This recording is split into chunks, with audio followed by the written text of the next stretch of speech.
रहस्यमय रात। नव्याश्री का आखिरी डांस बेंगलुरु के शांत और व्यवस्थित इलाके विश्वेश्वरैया ल्यूट में एक डांस इंस्ट्रक्टर की रहस्यमय हत्या ने पूरे शहर को झकझोर कर रख दिया। ये कहानी केवल एक हत्या की नहीं है, बल्कि प्यार, ईर्ष्या और विश्वासघात की परतों से लिपटी एक ऐसी सच्चाई है जिसने रिश्तों की गहराई और मानव स्वभाव की अंधेरी गलियों को उजागर किया। शुरुआत चमकती दुनिया में छुपा अंधेरा। नव्याश्री 25 साल की एक महत्वाकांक्षी और प्रतिभाशाली dance instructor Bengaluru film industry में अपनी जगह बना रही थी। उसकी मुस्कान और आत्मविश्वास लोगों को प्रेरित करते थे, लेकिन उसकी निजी जिंदगी बिल्कुल विपरीत थी। नव्याश्री ने 3 साल पहले किरण से प्यार किया और शादी कर ली थी। दोनों तीर्थहल्ली नामक छोटे शहर से बेंगलुरु आए थे। शुरू में सब कुछ ठीक था, लेकिन समय के साथ उनके रिश्ते में दरारें आने लगी। किरण का स्वभाव अधिकारपूर्ण और संदेहास्पद हो गया। उसे नव्याश्री की स्वतंत्रता और फिल्म इंडस्ट्री में मेल जोल पसंद नहीं था। हर शाम घर लौटने पर झगड़े होते। नव्याश्री अपनी सहेली ऐश्वर्या से कहती, मैं यहाँ कैद हो गई हूँ, ये शादी अब सांस रोकने जैसा लगती है। डर की दस्तक। 4 नवंबर 2024 की शाम नव्याश्री ने ऐश्वर्या को फोन किया और कहा, मुझे डर लग रहा है, क्या तुम मेरे पास आ सकती हो? ऐश्वर्या तुरंत उसके घर पहुंची। उसने नव्याश्री को गले लगाया और पूछा, क्या हुआ, तुम इतनी परेशान क्यों हो? नव्याश्री ने अपनी आवाज धीमी रखते हुए कहा, मुझे लगता है कि किरण मुझसे नफरत करता है, वह मुझे खत्म करना चाहता है। ऐश्वर्या ने उसे समझाया, अगर तुम्हें ऐसा लगता है तो हमें पुलिस के पास जाना चाहिए। दोनों ने मिलकर अपने एक मित्र अनिल से मिलने का फैसला किया। अनिल ने नव्याश्री की चिंता को गंभीरता से लिया। उसने सुझाव दिया, तुम्हें पुलिस में शिकायत दर्ज करानी चाहिए, यह तुम्हारी सुरक्षा के लिए जरूरी है। लेकिन नव्याश्री असमंजस में थी। उसने सोचा कि शिकायत करना शायद स्थिति को और बिगाड़ सकता है। रात का आगाज रात करीब 11:30। दोनों सहेलियां नव्याश्री के घर लौटी। थकान और तनाव ने उन्हें बुरी तरह जकड़ रखा था। उन्होंने हल्की बियर पी और फिर बिस्तर पर सोने चली गईं। नव्याश्री ने ऐश्वर्या से कहा, तुम आज यहीं रुक जाओ, मैं अकेले नहीं रह सकती। ऐश्वर्या ने उसकी बात मान ली। बिस्तर पर जाते समय नव्याश्री ने खिड़कियां और दरवाजे चेक किए। उसने ऐश्वर्या से कहा, मुझे आज अजीब सा डर लग रहा है। रहस्यमय रात के अंधेरे में नव्याश्री को बार बार ऐसा लगा कि कोई उसे देख रहा है।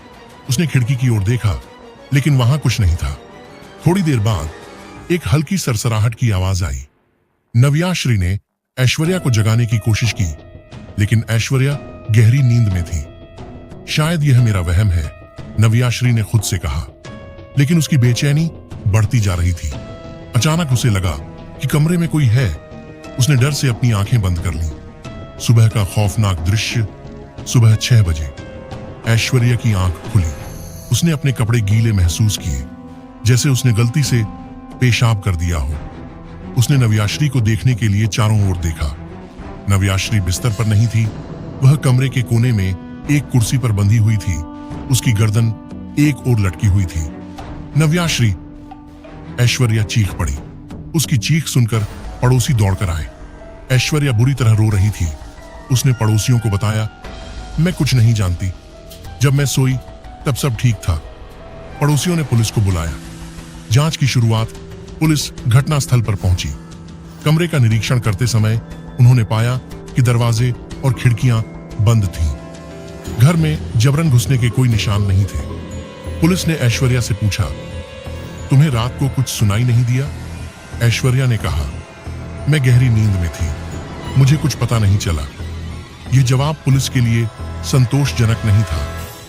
शक और साजिश। जांच के दौरान पुलिस का पहला शक किरण पर गया। नव्याश्री और किरण के झगड़ों के बारे में पड़ोसियों ने भी पुलिस को बताया। किरण के पास घर की दूसरी चाबी थी। शायद वह रात को आया और उसने हत्या की, एक पड़ोसी ने कहा।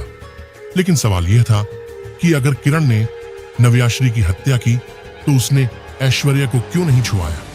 डायरी में छुपा रहस्य। नव्याश्री की अलमारी से एक डायरी मिली। उसमें उसके डर और परेशानियों का जिक्र था। मुझे नहीं पता कि मेरा कल कैसा होगा। मुझे ऐसा लगता है कि कोई मुझ पर नजर रख रहा है। इस डायरी ने पुलिस को कई सवालों के जवाब दिए, लेकिन यह मामला अभी भी पूरी तरह सुलझा नहीं था। ऐश्वर्या पर शक। पुलिस को ऐश्वर्या के बयान में कई खामियां मिली। कॉल रिकॉर्ड से पता चला कि घटना वाली रात ऐश्वर्या ने किरण से संपर्क किया था। तुमने किरण से क्यों बात की? पुलिस ने ऐश्वर्या से पूछा। ऐश्वर्या ने जवाब दिया, मैं बस यह जानना चाहती थी कि क्या वह नव्याश्री के आसपास है। लेकिन पुलिस को यकीन नहीं हुआ। सच्चाई का पर्दाफाश। जांच के दौरान यह पता चला कि ऐश्वर्या नव्याश्री से जलती थी। नव्याश्री की सफलता और आत्मनिर्भरता ने ऐश्वर्या के भीतर ईर्ष्या को जन्म दिया था। ऐश्वर्या ने किरण के शक का फायदा उठाया और उसे उकसाया, लेकिन असल में उसने खुद इस हत्या को अंजाम दिया।